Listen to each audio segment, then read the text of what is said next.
সঁচাকৈ হত্যা কৰা হ'ল নি এছ.আই. জুনমণি ৰাভাক?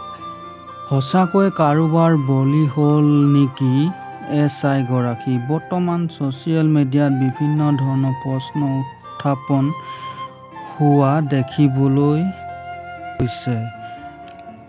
বন্ধুসকল, স্বাগতম জনাইছোঁ মোৰ অন্য এটা নতুন ভিডিঅ'লৈ।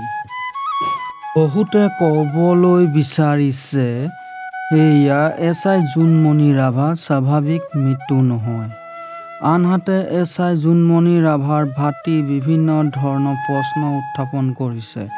নিশা এছ.আই. জুনমণিয়ে কিয় অকলে গৈছিল জখলাবন্ধালৈ?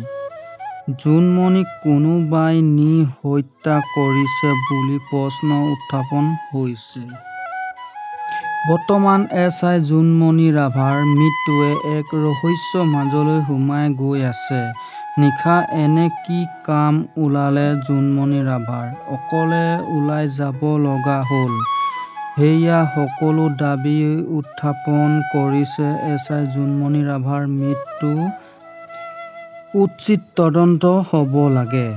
আনহাতে এছ.আই. জুনমণি ৰাভাৰ মাতৃয়েও বিস্ফোৰক মন্তব্য, ন তথ্য পোহৰলৈ আহিছে। কোনোবা আৰক্ষী বিষয়া জড়িত হৈ আছে নেকি? এই বিভিন্ন ধৰণৰ প্ৰশ্ন উত্থাপন হৈছে।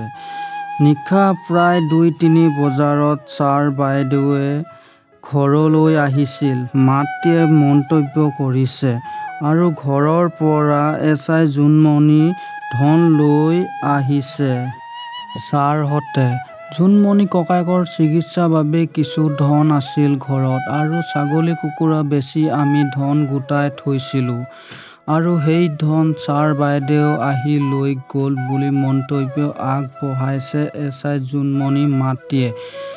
এছ.পি. আৰু ডি.এছ.পি. ছাৰহঁত আহিছিল আমাৰ ঘৰলৈ, কান্দি কান্দি ক'লে এছ.আই. জুনমণি ৰাভাৰ মাতৃয়ে ক'লে সংবাদ মাধ্যমৰ আগত।